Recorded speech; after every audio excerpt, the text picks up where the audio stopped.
I call the Honourable Minister Maurice Williamson.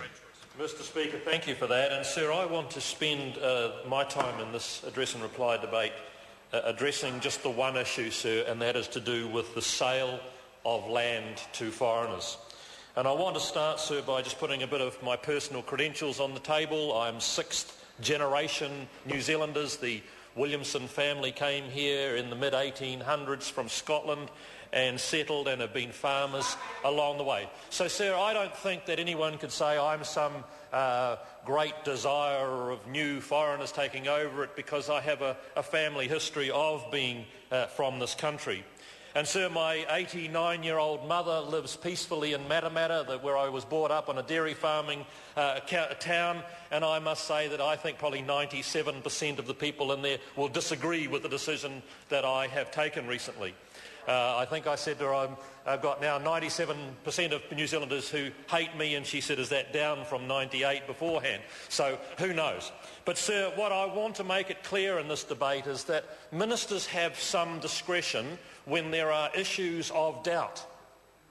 But it's very clear from the Act, and it was very clear from advice that were given to ministers from Crown Law, that no discretion exists if the applicant meets every one of the criteria that is in the current Overseas Investment Act of 2005, passed by the Labor government, and the corresponding regulations that go with it.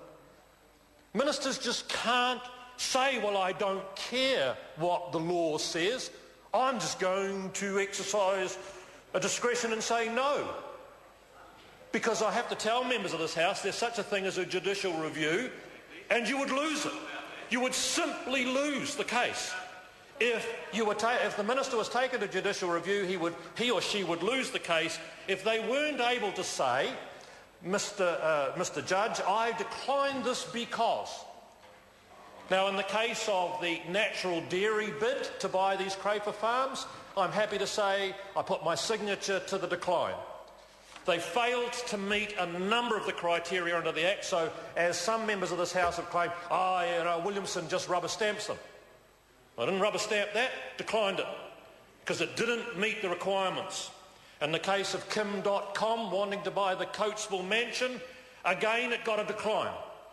And it got a decline that was able to be substantiated based on character, and as members will have seen from what's playing out in the media of recent days, there may have been actually quite a good decision taken.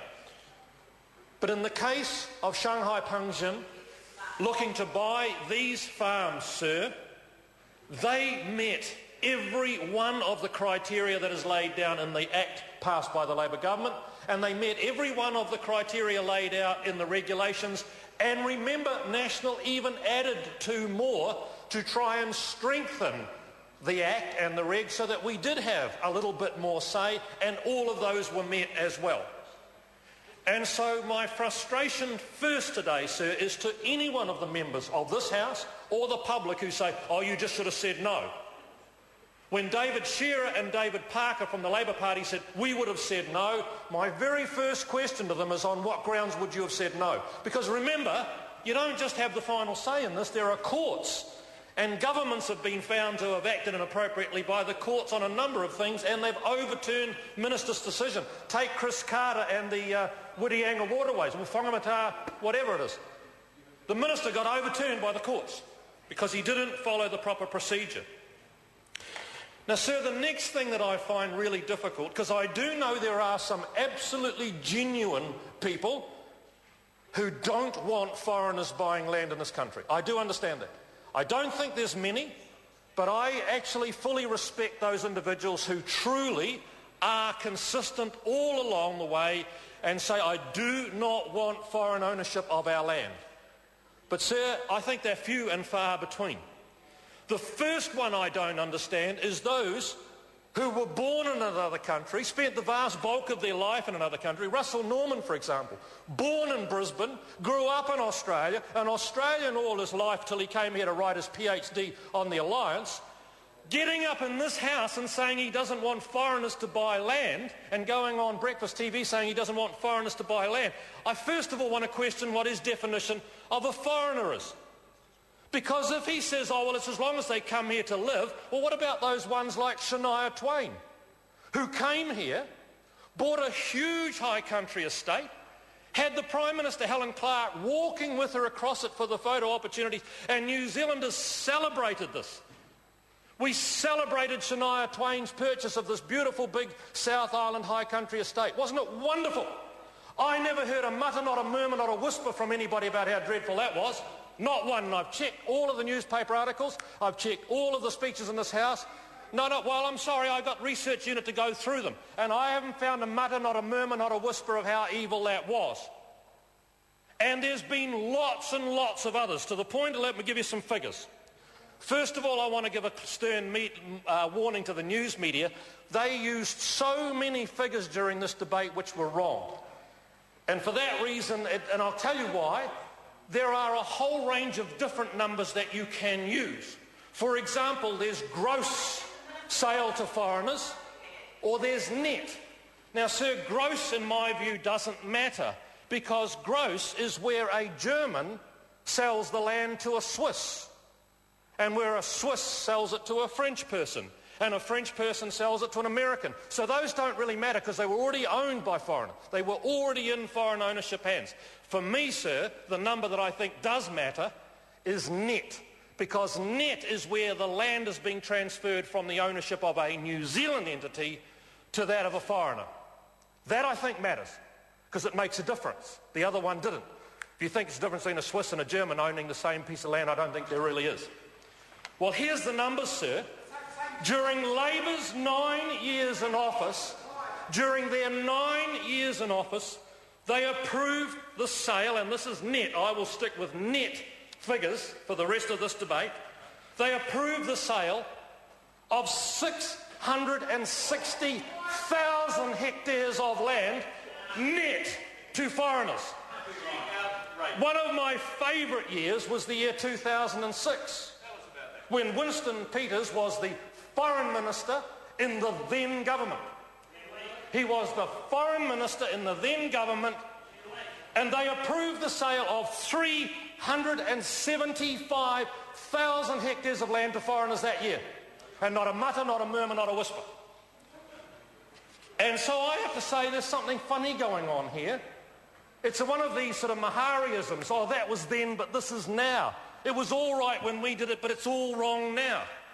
And I have to say the public have woken up to that sort of dual view of the world, I think I can call it. I can't call it the H word. A dual view of the world.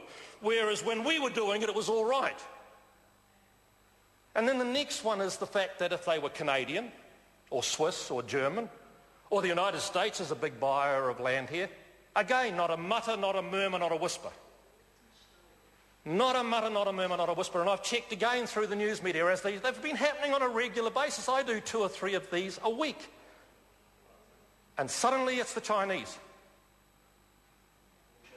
And if you think it's so wrong, if you think it's so wrong, why did the government, why did the Labour Party not make such a hue and cry?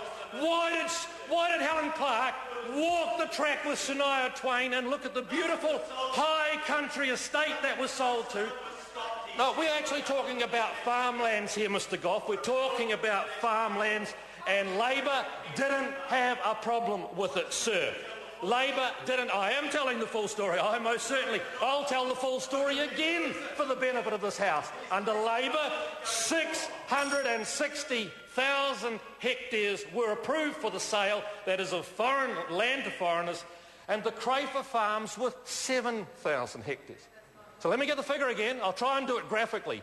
660,000 hectares under Labour, 7,000 for the Crayfer Farms. But, well, no, I can't get my fingers close enough to get the graphics looking good. And again, I ask anybody, now, I want to make it clear, I would much prefer New Zealanders to bought those farms. I'd much prefer it. It's everybody's preference, I would have thought. But in the end, the government has to abide by the law of the land. And did Labour campaign at the last election on changing the Overseas Investment Act to block foreigners from buying? No, they did not. No, they did not. No, they did not, sir. No, they did not. Not a mutter, not a murmur in their policies of blocking foreigners from buying land in New Zealand, sir. No, they did not. No, they did not. And, sir, I want to send a clear message to everybody that the investment that comes from foreign investors, the growth that they can create to our economy, we should welcome. We should welcome as long as they are quality investors of high character who are going to benefit this country. I call the Honourable Member Moana Maki.